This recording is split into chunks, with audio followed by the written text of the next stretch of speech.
Cuando empezamos este podcast nos vimos un poco en la motivación de seguir aprendiendo. Al final somos estudiantes del primer año y bueno, entramos aquí un poco con ese hambre de querer aprender al máximo. Y pues este podcast fue la excusa para tener que investigar sobre otros temas, empaparnos de la cultura, del cine, música. Sabéis que aquí tratamos estos temas.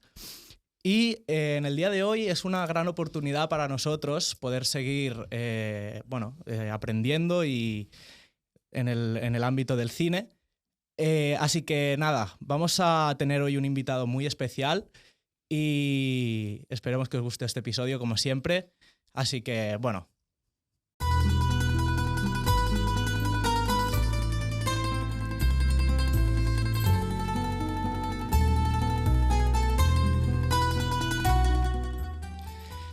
Tenemos el gran privilegio de tener hoy con nosotros a Rubén de la Prida.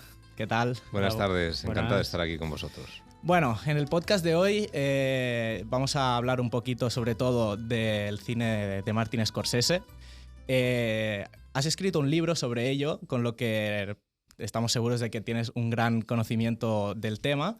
Así que, bueno, vamos a hablar un poco del libro también, los 10 mandamientos de Martin Scorsese. Y bueno, antes que nada, nos gustaría conocerte, que te presentaras un poco, explicar, pues bueno, cómo empezaste en el cine y tal. Bueno, pues muchas gracias, Sergi, por esta introducción. Yo empecé en el cine. Bueno, ¿qué es empezar en el cine? Es decir, si hablamos de cómo comienza mi pasión por el medio, comienza en el colegio en el que yo estudiaba, en los Escolapios. Aquí tenemos al lado los Escolapios de Sarriá. Yo estudié en los Escolapios de Getafe y ahí mi profesor de lengua y literatura, José Luis Sánchez Noriega, que es el prologuista de este libro, hizo, para aquellos que estuviéramos interesados, un breve curso de 10 horas sobre cine. Yo tendría 16 años o así. Y aquello me impactó muchísimo. Me di cuenta de que el medio cinematográfico era una ventana abierta al mundo, al alma humana, de que las películas que yo había visto hasta ese momento eran otra cosa que lo que este señor, José Luis, decía que era el cine. Y me pareció fascinante, me pareció que era un modo de mirar, un modo de comprender la realidad a través de una forma artística que desde entonces ya nunca me abandonó. Yo luego me hice ingeniero, por esas cosas que tiene la vida, ingeniero mecánico. Y bueno, pues de adulto ya hice amistad con José Luis.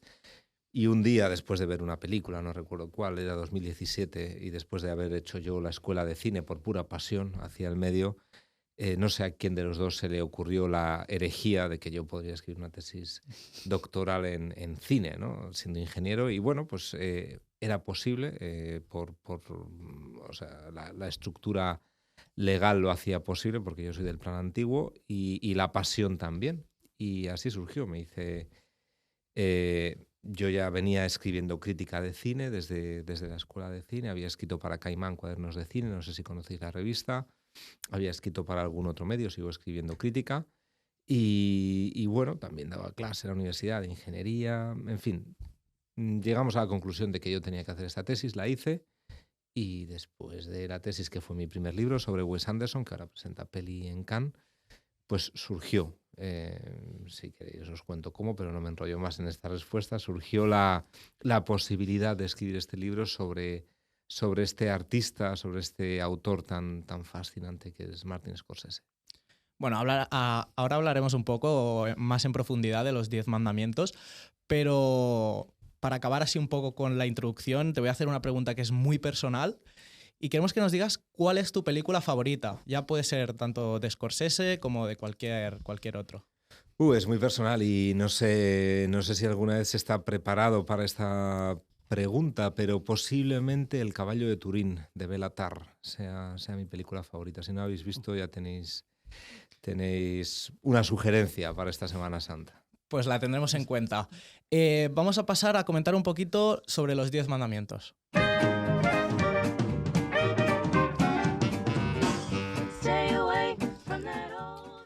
Bueno, antes que nada, nos gustaría saber ¿Qué son estos 10 mandamientos? ¿En qué se basan? ¿Quién los crea? Bueno, los 10 mandamientos los crea Dios en el monte Sinaí, quiero decir, Sí, pero- cuando le da a Moisés unas tablas y dice al pueblo de Israel, haz esto y vivirás. Bien, la idea del libro, como comento en el prólogo, como todas las cosas buenas en esta vida, como todas las cosas que valen la pena, surgió sin buscarlo y sin venir a cuento. Yo llamé a Alianza precisamente para venderle mi tesis doctoral, ¿no? Vamos, para venderle, para que la publicase. No tenía intención de ganar un céntimo, pero para que publicasen la tesis. Y bueno, pues después de varias intentonas con el editor de este tipo de libros, que en Alianza se llaman libros singulares, con Diego Blasco, y bueno, a los 2-3 minutos me dijo que Wes Anderson a él no le interesaba, pero seguimos hablando una hora de música, Johann Sebastian Bach, de John Coltrane, hablamos de cine, de Harmony Korine, en fin, de una serie de cosas, y al cabo de una hora Diego me hizo más o menos la pregunta de quién podrías escribir, si no es de Wes Anderson, si no quieres escribir, no quiero escribir nada sobre Wes Anderson, de quién podrías escribir que ya está al final de su carrera. Y le dije, de modo muy intuitivo, como si hubiera disparado una pistola, sobre Martin Scorsese. Oye, no sabía en qué embolado me estaba metiendo. Al poco me dijo, mira, necesito que me hagas una propuesta. Y es aquí donde, en ese proceso creativo de decir, yo a esto, ¿qué forma le doy? ¿Cómo lo quiero orientar? Recordé una frase del propio Scorsese donde dice, all my life has been movies and religion, nothing else. Y también que una parte de ese magnetismo que sobre mí ha ejercido siempre Martin Scorsese como autor ha sido esa identidad de católico atragantado que tiene, ¿no? Como esa identidad tan profunda, ese catolicismo que impregna toda su obra, pero que a la vez es un catolicismo cuestionado, es un catolicismo que no sabe muy bien cómo encontrar su centro, cómo encontrar su base. Y aquello me parecía que podía estructurar un libro y dije, bueno, pues mira, en el cine Scorsese la gente se salta el 8º mandamiento porque dice no darás falso testimonio y todo el mundo está mintiendo todo el rato y bueno, pues no matarás, ¿qué vamos a decir, no? En su ciclo de gángsters, etcétera. Me pareció que podía ser un modo sólido de estructurar el libro y por eso tiré por ahí. Te voy a hacer una pregunta porque leyendo el libro, al principio dices que no está escrito en orden, ¿no? Que recomendabas empezar por el 2, pasar al 3, luego el 6 o así. No recuerdo ahora exactamente el orden, pero Sí, eso. ese es el orden. Sí. Entonces, es tan... ¿Por qué? O sea, ¿por qué no de leer del 1 al 10? ¿O qué recomiendas tú? ¿Que se lea según dice en el principio del libro o que se lea de principio a fin? Bueno, yo creo que el desorden, un cierto desorden o un cierto caos es inherente a la actividad creativa. Es decir, el propio Dios cuando crea el mundo primero crea la luz y luego las estrellas, cosa que a mí siempre me ha fascinado. Así lo cuenta el Génesis. Evidentemente es un relato alegórico el Génesis, pero bueno, yo quería que este libro pudiera tener cada capítulo autoconclusivo, es decir, que uno pudiera empezar donde le diera la gana, que tuviera también, digamos, esa libertad, que fuera un libro que le ofreciese al lector la libertad de empezar, de dejarlo, de ir a otro capítulo, de seguir. Y por eso está escrito también de modo autoconclusivo. También al final cada capítulo abarca un tema, una cara, por así decirlo, de ese poliedro que es el cine de Martin Scorsese, y por esta misma razón debía ser, digamos, sin ser un libro hermético, sin ser los capítulos compartimentos estancos, debía ser un libro que empezase y acabase una unidad, la que fuese en cada capítulo. Muy bien. Bueno, voy a dar también paso aquí a mis compañeros, Marcos y Jan, que ya los conocéis. Se me ha llamado el Marc. La manía, tío, eso, lo siento. Yo es que me gusta mucho, o sea, no estoy hablando porque escucharte, ¿sabes? Me parece muy interesante. Bueno, ya te he dicho que mi familia es muy fanática de Scorsese, así que, bueno. No, yo lo que quería decir es que esta vez hemos hecho los deberes. Sí. Hemos Por hecho, primera vez, hemos hecho una semana de Scorsese a tope y quería preguntaros qué ¿Qué tal este intensivo? ¿Qué sensaciones os ha dado? ¿Si os ha gustado? ¿Quieres empezar tú? Venga, gracias. Bueno, yo no era muy cinéfilo hasta que entré aquí. Bueno, ya te he dicho que hago el apartado de música. Mi vida es la música, pero he encontrado un hueco para el cine en mi vida. Y la verdad es que cuando en la publicación de la Week lo del libro les dije a ellos, oye, es un momentazo para comentar. Aparte, me vi El Padrino, las 3 del Padrino, que yo nunca había aguantado una peli tan larga de los 70 y tal. Y cuando vi la oportunidad de Scorsese ya te he dicho, me he visto 8 pelis de Scorsese en 2 semanas. ¿Sabes? ¿Y qué tal? ¿Qué tal la experiencia? No, ¿Estás aturdido no, o bien? No, me ha encantado. Quiero decir que sí que... O sea, hice un ciclo de... Claro, es todo violencia todo el rato, ¿no? La última película que vi fue ayer, Gangs of New York, que me parece una buena película, ¿no? Y me hace gracia porque igual no estás de acuerdo conmigo, pero yo la interpreto como... o sea, es el inicio de los gángsters en Estados Unidos, ¿no? Sí, o sea, claro, todas sí, las sí. que han venido luego el inicio fue ahí. Y bueno, también a mí mi favorita ha sido Casino. Me parece que está muy bien lograda la historia. O sea, no me aburrió en ningún momento. No estaba pensando, ¿cuánto queda? Y luego también en mi top 2, Taxi Driver. Me flipa. La escena final y que Robert De Niro se caracterice con 20 pelos, me flipa. O sea, estas 2 serían las que más he disfrutado. Yo la verdad es que a mí siempre me ha gustado mucho el cine, pero sí que es verdad que en Scorsese nunca me había metido tanto como hasta ahora y la verdad es que me ha gustado mucho. Me ha gustado mucho. Me empecé viendo Taxi Driver, que también me gustó muchísimo porque además nunca había visto a Robert De Niro tan joven. O sea, no hay una película en la que vea a Robert De Niro tan joven, porque si me doy cuenta en el resto de las películas ya parece que sea una persona muy mayor. Muy mayor. Claro. Tú tienes que tener en cuenta, Robert De Niro ya había hecho algo, pero realmente él es catapultado a la fama, sobre todo con Taxi Driver en el año 76, pero 3 años antes, con Malas Calles, también de Scorsese, en el año 73. Es como su primer gran papel, es Malas Calles. Claro, está muy al comienzo de su carrera. Tendría, no sé si, ¿cuántos? 20 y pico, ¿no? Sí. O sea, Y es su actor por excelencia, ¿eh? O sea... es su actor por excelencia hasta un determinado punto. Luego toma el relevo Leonardo DiCaprio. Sí. Tiene como 2 actores clave a lo largo... Bueno, Harvey Keitel también está ahí, ¿no? Y Joe Pesci Y también.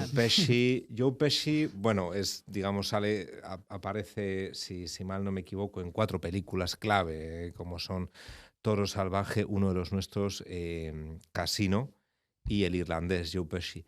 Pero claro, Robert De Niro, no recuerdo ahora el número, no sé si son 7 u 8 las que hace con él, creo recordar que por ahí. 8, sí. Y yo creo que DiCaprio, pues también.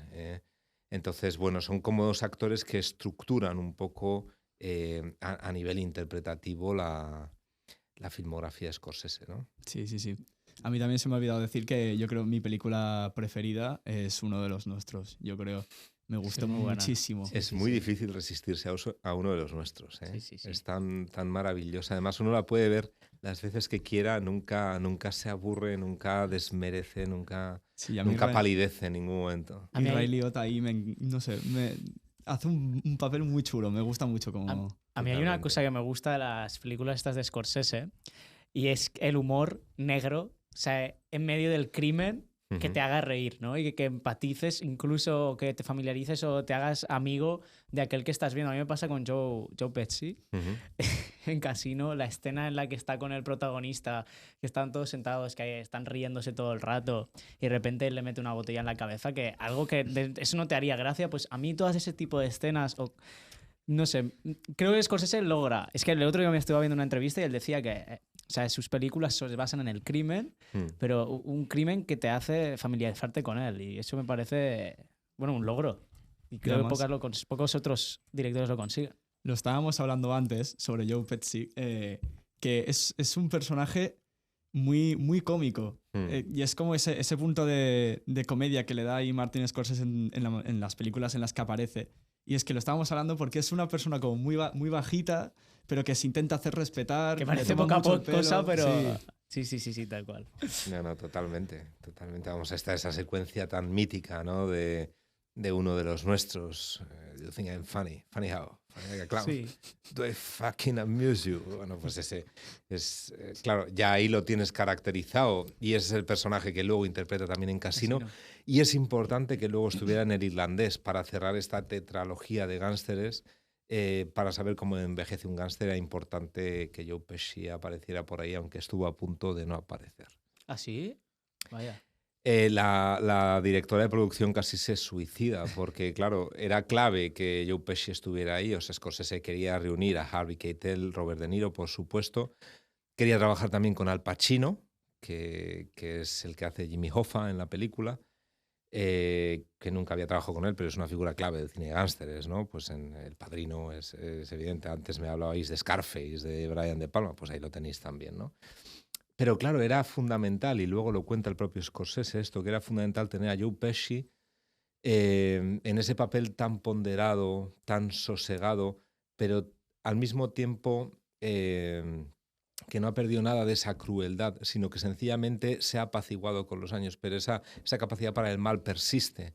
Y era importante para contar la historia que quiere contar el irlandés. Cuenta muchas cosas, pero en el fondo es como ese broche final en el que Scorsese dice, bueno, ¿cómo envejece un gángster? ¿Cómo se muere? ¿No? Era clave tenerlo y al final, por insistencia de Robert De Niro, creo que 2-3 semanas antes del comienzo del rodaje, dijo que sí, que iba, ¿no? Yo reconozco que cometí un error. La primera peli que me vi de Scorsese fue El Lobo de Wall Street, increíble, o sea, es estímulo a tope. Y luego la segunda que me vi fue El Irlandés, ¿vale? Sí. Una película de 3 horas y media, ¿no? Si no recuerdo Por ahí, mal, una sí, peli sí, muy sí. larga. Y ahora me estoy dando cuenta que es la peor manera que... O sea, tendría que haber visto algunas antes de Scorsese, antes de verme El Irlandés. A mí me flipa que luego lo estuve investigando, la tecnología de rejuvenecimiento que le pusieron a los actores. No sé qué te parece. Es verdad. Pues fíjate, acabo de ver una película que no os recomiendo, que es de Alto Nights. Ah, No sé si... Sí, vale, sé sí, cuál sí. es. ¿No te ha gustado? No me ha gustado nada y yo es verdad que fui muy crítico con esa tecnología de rejuvenecimiento. Es verdad que El Irlandés fue una película en la que me costó entrar hasta que le cogí el punto y dije, joder, es una obra maestra absoluta. Pero claro, esa tecnología de reconocimiento, dices, ¿y por qué ha hecho esto Scorsese?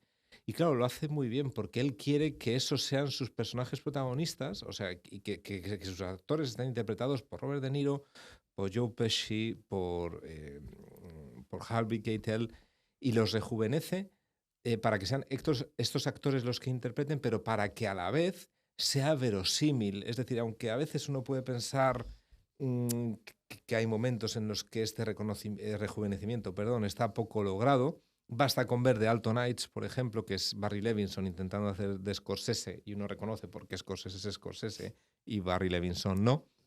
Y dice, claro, yo no me puedo creer que los personajes que interpreta Robert De Niro en The Alto Nights, Robert De Niro interpretando con 80 años, que esos personajes tienen 50, 60, 70 años, y sin embargo en El Irlandés te lo crees. Te puede chirriar más o menos, pues te puede costar entrar a la propuesta, pero visto con distancia yo creo que fue un gran acierto y como en otras tantas ocasiones a lo largo de su carrera, fue una mirada hacia el futuro, fue un recurso innovador, porque además sabéis pues que no es como por ejemplo en Sin City, ¿no? Que se le había puesto a los personajes, o como en El Señor de los Anillos, ¿no? Que se había puesto a los actores, pues no sé cómo se llaman, estos, sí, como sensores, ¿no? estos Algo así. sensores que Vale, se ponen, sí, claro. estos sensores faciales. Scorsese dijo, eso no se puede hacer, no lo puedes hacer con De Niro, quiero decir, esta gente es muy mayor. Yeah. Y bueno, pues el encargado de los efectos especiales buscó un método alternativo que a la postre se ve que era muy acertado, muy conveniente y una vez más, como decía antes, pionero, ¿no? En cierto sentido, como lo ha sido toda su vida Martin Scorsese en diferentes ámbitos. Y muy logrado, ¿no? Sí. Sí. La verdad, para esta tecnología. Hombre, a mí lo que me parece un poco cómico es, claro, los cuerpos también dicen la edad que tienes. Claro, ¿sabes? claro. Entonces, pero no, está muy bien logrado. Pero, a mí es una peli que es densa, pero hay que verla, yo creo. Sí, hay que verla, pero antes hay que haber visto. Yo creo que vale la pena ver esa tetralogía mafiosa.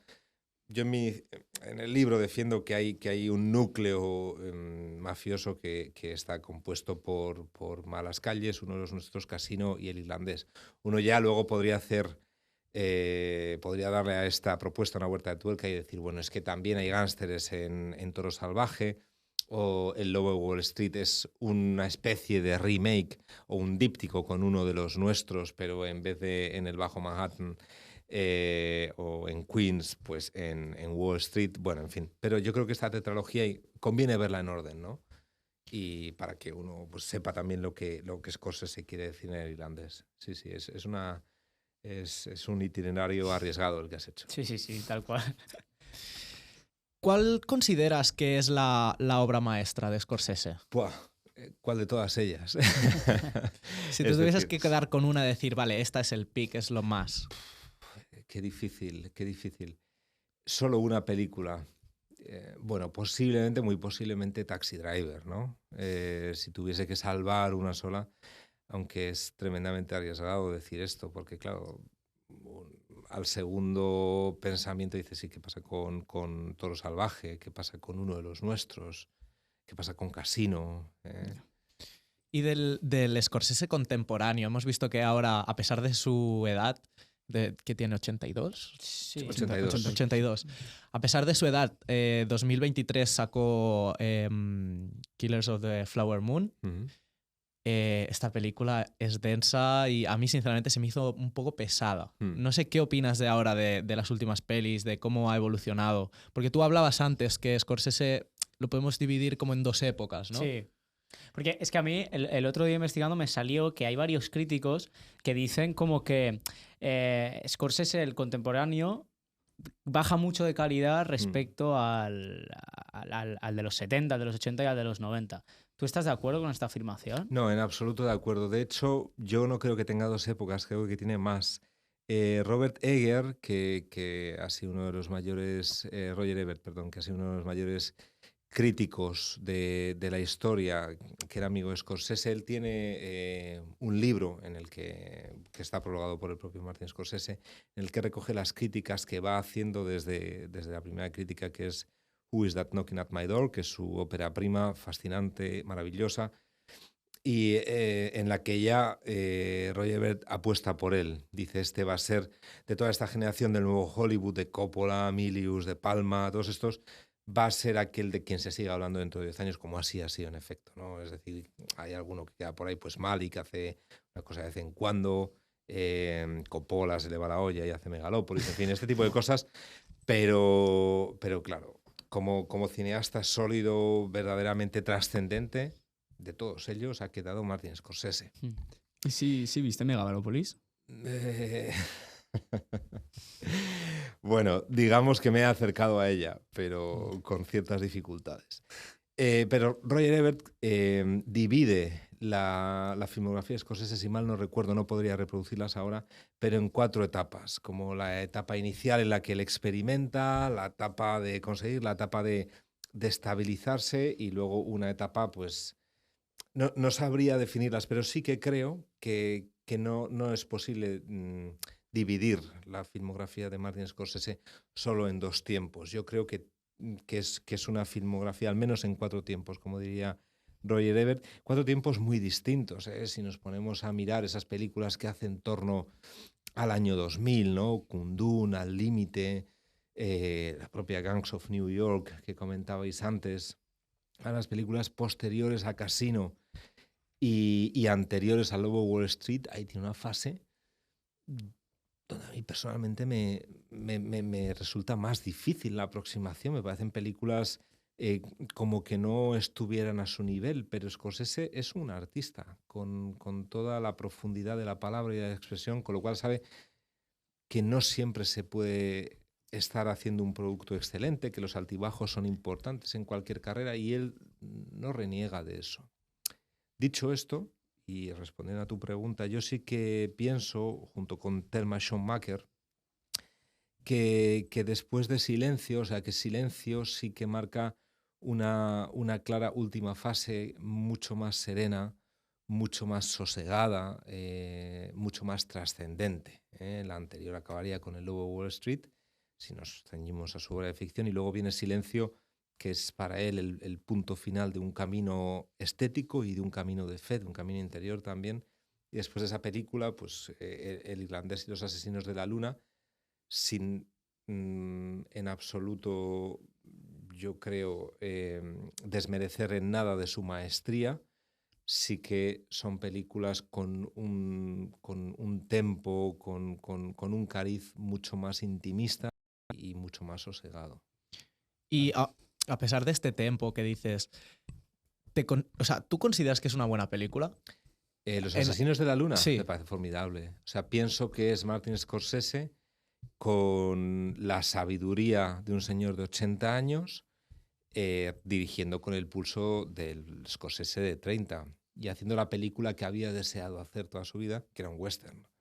Me parece una película clave en su filmografía. Es decir, si Martin Scorsese no hiciera nada más, no pudiera hacer ninguna película de ficción posterior a Los asesinos de la luna, creo que sería un excelente broche y un broche incluso necesario a su filmografía.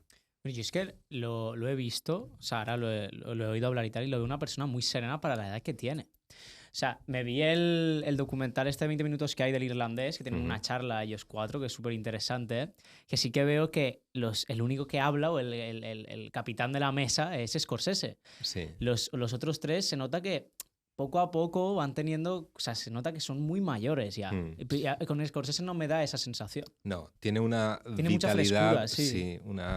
una vitalidad desbordante, ¿no? Yo creo que eso también puede estar un poco influenciado por su niñez, ya que informándonos hemos visto que padecía un asma bastante fuerte y eso le impidió en muchas ocasiones, cuando era pequeño, jugar en el recreo con sus compañeros y amigos, con lo que ese tiempo que no podía estar jugando lo destinó a empezar a aprender del cine, y que es de ahí donde le nace esta pasión, ¿no? Entonces, eso igual también podría ser una de las principales causas, ¿no?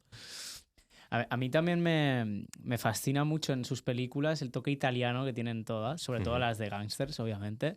Bueno, él es... Se crió en Little Italy. Sí, ¿no? Y Sí. él tiene descendencia italiana, puede ser, ¿no? Sí. Me gusta muchísimo. Bueno, se puede ver en Casino, se puede ver en Goodfellas, obviamente, en el irlandés. También tiene mucha relación, ¿no? Sus películas con la gente irlandesa, Ahora estoy pensando en Gangs of New York. ¿Él tiene algún tipo de descendencia irlandesa o simplemente es por...? No tiene ascendencia irlandesa, pero él cuenta, bueno, una de sus grandes influencias era un cura joven que iba a su casa, Father Príncipe, que era el que, bueno, pues cuando él todavía practicaba, y entonces tenía como este conflicto de conciencia, porque la iglesia decía que había películas que no se podían ver, pero él quería verlas, tal, pues era un cura muy cinéfilo que también le decía, oye, tú no te preocupes, tú puedes ver esto de Bergman o de quien sea, porque estás estudiando cine. Y él era un católico irlandés, ¿no? Y él cuenta, él aborda, ¿no? ese conflicto, por ejemplo, en Gangs of New York, ¿no? Entre el catolicismo italoamericano y el catolicismo irlandés en los Estados Unidos. No es la única película, por supuesto, ¿no? en la que aborda este tema, pero sí que es una película clave a este respecto. ¿Te gustó? Gangs of New York. Sí. Gangs of New York me parece una película complicada porque nunca sabremos qué tenía Scorsese en su cabeza. Scorsese quería hacer esta película y como cada vez que quería hacer una película que tenía en la cabeza durante mucho tiempo, pues casi la ha hecho a cualquier precio. Estamos hablando de Gangs of New York o de La última tentación de Cristo, ¿no? Películas que él llevaba muy dentro, que quería hacer costase lo que costase, y aquí ese coste fue aliarse con Harvey Weinstein, ¿no? Que un señor pues, que aparte por supuesto, de ser el monstruo del Me Too, pues era extremadamente controlador, quería influenciarle, quería darle órdenes, claro, a Martin Scorsese, ¿no? Yeah. Entonces, luego la película, creo que Martin Scorsese propuso un primer montaje como de 4 horas, Harvey Weinstein la anduvo recortando, nunca sabremos qué sería esa película. A mí me parece una película deslavazada, tal y como ha llegado a nosotros, pero es que pienso no sabremos qué tenía Marty en su cabeza, ¿no? Yo a mí otra cosa que también me he dado cuenta de las películas de Scorsese es que sí puede ser que hayan podido cambiar mucho de tema, pero si hay algo que las relaciona a todas y que me hace mucha gracia es el dinero. Todas.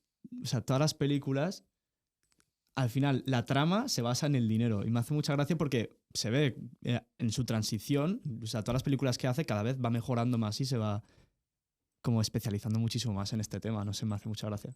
Yo, la única que sí que le tengo un poquito de tirria de las que me he visto, que ellos no están de acuerdo conmigo, es Shutter Island.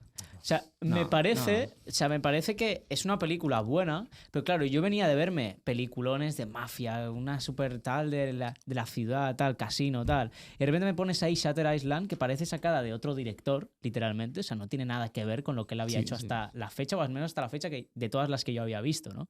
Y me decepcionó un poco eso. Bueno, ya se lo dije, yo creo que la tengo que volver a ver, porque igual no la entendí de la mejor manera que hay que entender esa película. Pero creo que de toda su filmografía, o al menos de la que he visto, es la que menos me ha llegado a conectar. ¿Qué opinas tú de Shutter Island? Hombre, es una película muy compleja, ¿no? Yo creo que junto al dinero hay otros temas cruciales, ¿no? Que son los que intenta abordar en los capítulos junto al dinero, ¿no? Que aquí lo abordo fundamentalmente en el capítulo número 9, Codiciarás los cielos y la tierra, porque al final, bueno, pues hablar de dinero es hablar del sueño americano y de cómo se representa ese sueño americano basado en la codicia que lleva a la violencia. La violencia sería otra arteria fundamental del cine Scorsese. Las relaciones tóxicas hombre y mujer. Y luego está el tema de la mentira.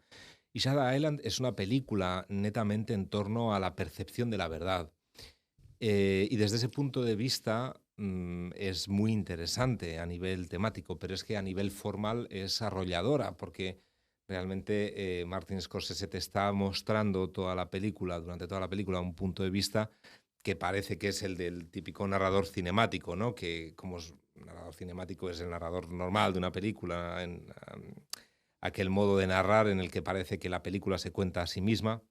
Y resulta al final de la película nos damos cuenta de que se estaba narrando desde la percepción distorsionada del personaje protagonista interpretado por Leonardo DiCaprio. Y ese giro y el modo de llevar toda la película hasta ahí y esa maestría en el manejo de un concepto tan difícil, narratológico, a nivel narrativo, como es el punto de vista, me parece que hace de Shutter Island una película a ser muy tenida en cuenta. Otra cosa es, en efecto, se la haya criticado mucho por ella, que él mismo haya dicho, ya no aguanto más críticas sobre Shutter Island, porque es verdad que fue una película muy mal entendida. Pero a mí me parece, una vez más, Martin Scorsese es un gran director porque, entre otras cosas, porque parece fácil lo que hace y, sin embargo, tiene una complejidad soberana. Y Shutter Island yo creo que sería un ejemplo justo de esto, ¿no? Sí. A mí es lo que más me gusta, que me encanta que las películas jueguen conmigo y pensar una cosa y que luego me lleven por otros caminos, y esto yo creo que es un poco lo que vemos en Shutter Island, como lo que es parece y luego no es y luego juega contigo. Entonces yo te diría que para mí Shutter Island es top 3, ¿eh? Hombre, a mi gusto buenísima. personal, ¿eh? A mi gusto personal. Yo os quiero preguntar a todos, ¿qué creéis que pasa realmente al final? Si es algo que se mete él en su cabeza, o si realmente era un comisario, o si estaba encerrado en la prisión esa. Yo porque creo es que a mí me deja pensando, porque ya no sé qué es verdad y qué es mentira. Yo es que es eso. Creo que ahora me estoy dando cuenta que igual no la he entendido tan bien. No la voy a volver a ver. Pero yo creo que es una imaginación suya todo el rato. Yo creo que también. O sea, a mí justamente lo que me gustó de esa peli, dentro de lo que le digo de que...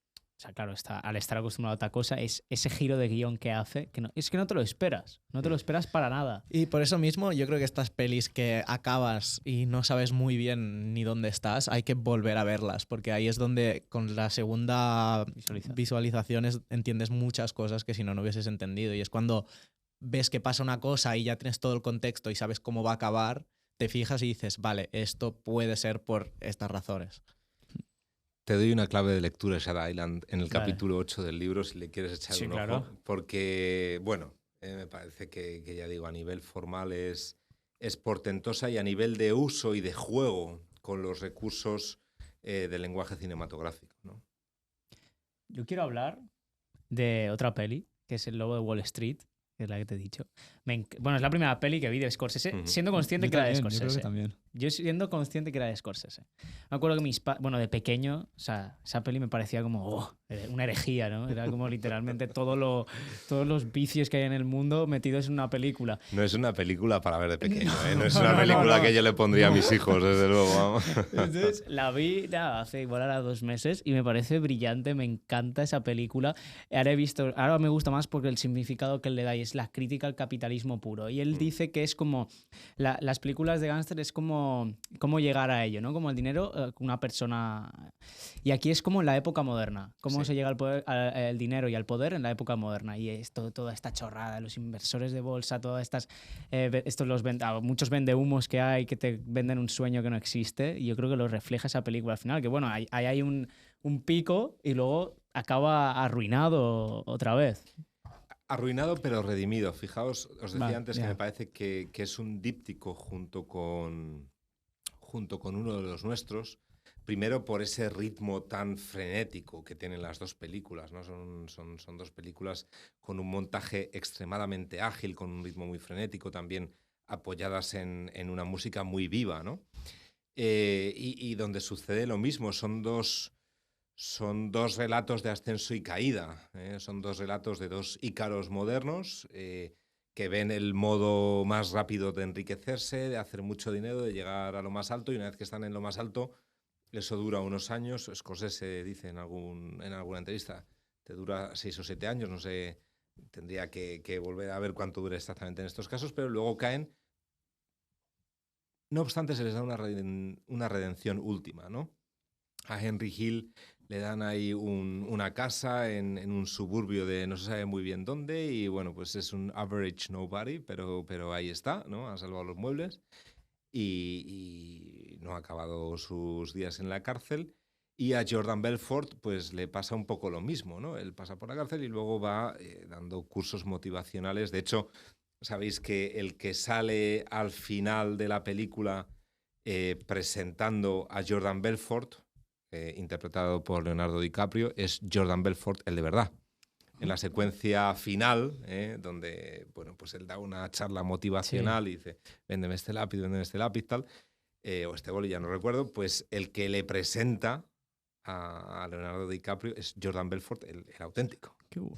A mí la escena me encanta, esta que es mítica. mítica. Y luego me flipo también, que a ver, no tendría que fliparme porque es literalmente una persona drogada, ¿no? Cuando se me toman esa pastilla. Los Quaaludes. Sí, que empiezan a hacer como la interpretación esa increíble. Sí. O sea, qué heavy. Esa escena me dejó loco. Pero la primera, la que tiene esa música de Parcel de fondo, o sea, la de la fiesta, o la segunda, cuando va reptando. Cuando va reptando al coche. Cuando va reptando hacia el coche. Sabéis que le dieron el premio a esa secuencia, el premio What the Fuck del año.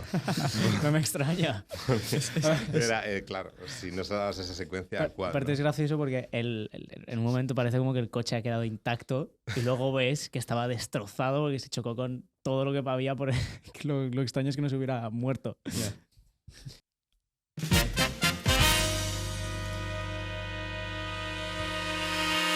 Hemos reconocido el sonido, ¿no? Sí. Este sonido sabéis lo que significa, ¿no? Este Ya es nuestro sonido de juegos. es un habitual en Rubén. Toma Nota. Sí.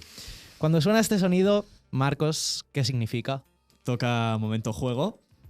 Toca juego. Siempre hacemos un top en cada podcast, un top 6 de temas distintos, y hoy pues uno especializado en Scorsese, que yo creo que será divertido. Ninguno de aquí sabe las respuestas, solo las Solo sabe él. Marcos. Él es el encargado del juego, prepara el juego. Yo no intento adivinar nada. Jugamos todos. Todos. Nosotros Qué tres. maravilla. Todos. Sí. Entonces, Marcos, explícanos en qué consiste el juego de hoy.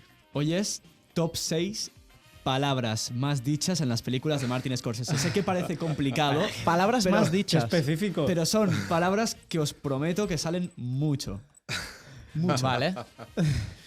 Vale, bueno, A ver, no sé por dónde empezar. ¿cómo hacemos esto? Jan, Sergi. No, y hoy que Rubén? empiece Sergi, es que o sea, me ha quedado flipado. Claro, es que yo A estaban ver, ahí haciendo el guión y les he dicho, no me digas sinceramente, ni qué va. No, o sea, no sé por dónde pillar esto un poco, pero voy a tirar una que puede ser bastante tirar a lo seguro y voy a decir en inglés, ¿no? Imagino.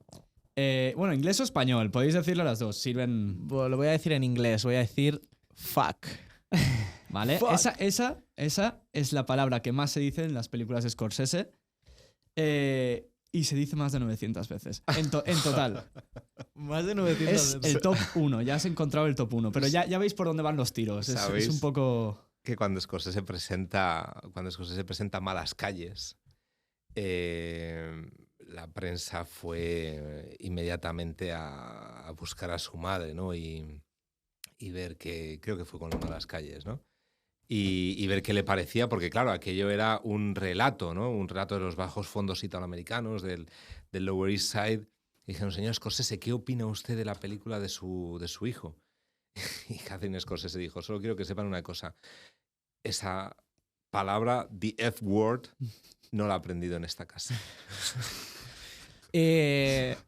Bueno, claro. ¿Vas? Es que... No, por favor, Rubén, tú. ¿Tienes un poco Vale. de idea a ver qué Buah, decir? Hombre, yo hubiera dicho fuck, evidentemente, ¿no? He tirado ahí a la fácil. Pero hay también palabras así... Las típicas. Típicas. Buah, ahora me pillas y mira que he visto las películas de Scorsese, mira que las he visto veces. Bueno, imagino que money es una palabra que aparece, que está en el top 6. Está en el top 3. Top 3. Sí, Vale, sí. ¿Kill? No. No. Pero está bien tirada. O sea, Bueno, ya, claro, ya sí, vais claro, viendo... quiero decir. Uf, a ver, no sé, es que Buah, estoy pensando. No tengo ni idea. A ver, si Eh, necesitáis pistas, podéis pedir. Sí, por favor, danos Por alguna favor, pista. por Un poco favor. de pista, Qué- sí. Qué dificultad, madre mía. Vale. A ver, aquí tengo apuntado. Alguien que se hace respetar. ¿Cómo? Alguien que se ¿Vos? hace respetar. ¿Vale?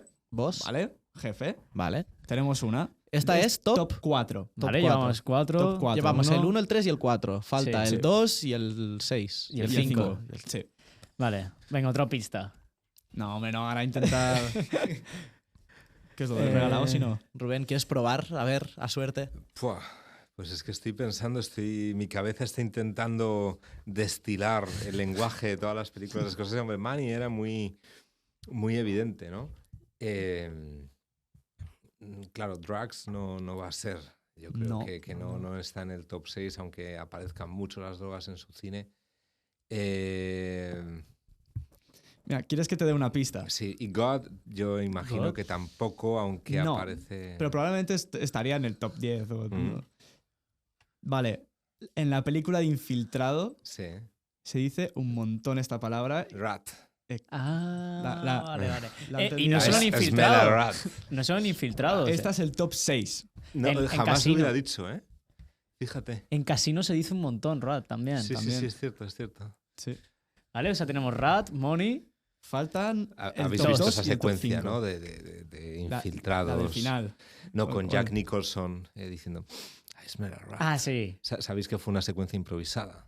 ¿Ah, sí? ¿Sí? ¿Cómo? Sí. Eso también lo cuento en el libro y todo el mundo ahí, porque Jack Nicholson se sacó una pistola de la nada que no estaba prevista en el guión y hubo un susto bastante bueno en el set de rodaje. Qué bueno que es Jack Nicholson, ¿eh? A mí me No. encanta. No hemos Sí, hablado sí, de sí. Infiltrados y es un peliculón. Es muy Maravillosa. buena Bueno, la película por la que le dieron el Oscar al final, a mi modo, Claro, en igual mi de opinión, todas- inmerecida, ¿no? Porque es como, tío, de verdad le vas a dar el Ya, Oscar ya, por ya. Infiltrados. Pero claro, Ya.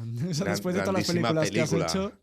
Ya, ya. A ver, yo el final ese tremendista que tiene, que muere hasta el apuntador. Menos el único personaje Bueno. que siempre dice la verdad. Sí. A mí me gusta mucho también en el increíble. final de Infiltrados, que esto lo decimos y volvemos al juego, que es la parte del final, que no sé, no me acuerdo cuál es la frase completa, que dicen algo de una rata y como que al final sale en Aparece. el, Sí, aparece no, una porque rata cuando ahí él, en la cuando, él, barandilla. cuando él le va a matar, el, Sí.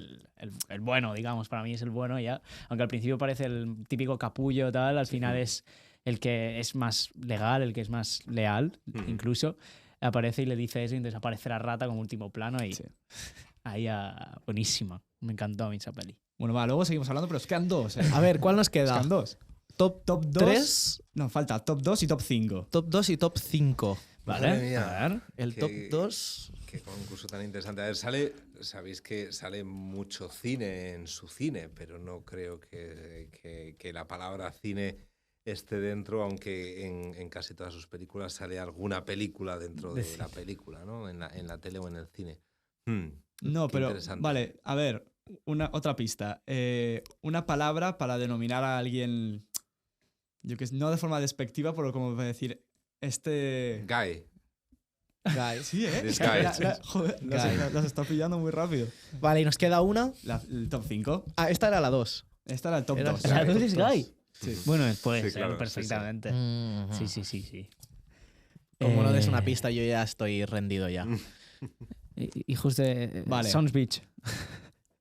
Uf. No. ¿No? Ha puesto una cara. Podría ser Está perfectamente. cerca, está cerca. Podría ser- No, es que luego me vais a matar porque la palabra me diréis, no se parece en nada a lo que has dicho, pero yo lo encontraba ahí una relación. similitud. Vale, una persona que es muy respetada en una de las en todas las películas, siempre que habla con alguien que es como más bajo que él o más joven que él, ¿cómo lo llama? Motherfucker. Pero ese sería Tarantino. En Tarantino sería número 1 motherfucker, seguramente. Probablemente. O sea, alguien que es, o sea, como... Yo qué sé, eres Joe Pesci y estás hablando con Al que le shit. tiras y la... estás en uno de los nuestros y estás hablando con el chico del bar. Al que, qué has dicho? al que le mete el tiro. Spider. Shit. No. No. No. O sea, es una característica... O sea, es como decir, eres menos, ¿no? Algo así. Es como una palabra relacionada con guy. Guy, pues otra forma de llamar a una persona. Boy. A punto. Child. No, Kid. Kid. Kid. Vale. Bueno, pues ya está. Hasta aquí Ya el lo juego. tenemos. Ha sido difícil, Interesante, de interesante, deciros. sí. Este ha sido el más complicado que hemos hecho. Fascinante. Sí. Normalmente Ha sido las- complicado hasta para mí, vamos. las Voy a tener dominan que escribir rápido. otro libro sobre Sobre los Scorsese códigos. para enterarme. Hubo uno de música que también fue muy difícil. Sí. Bueno, pero para que la gente juegue en casa también. No, Sí, está bien, es está bien. Se hace interesante. entretenido. Sí. Muy bien. Pues...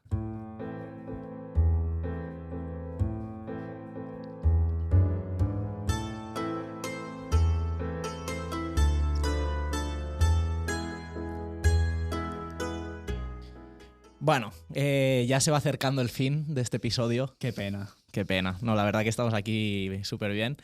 Entonces, queríamos aprovechar este fin para ya acabar con el tema del libro. ¿Dónde podemos conseguir el libro? Para la gente que se lo quiera leer y le haya picado ahora el gusanillo. Hombre, pues lo tienen, me consta que lo tienen de cadenas grandes en el AFNAC, en la Casa del Libro.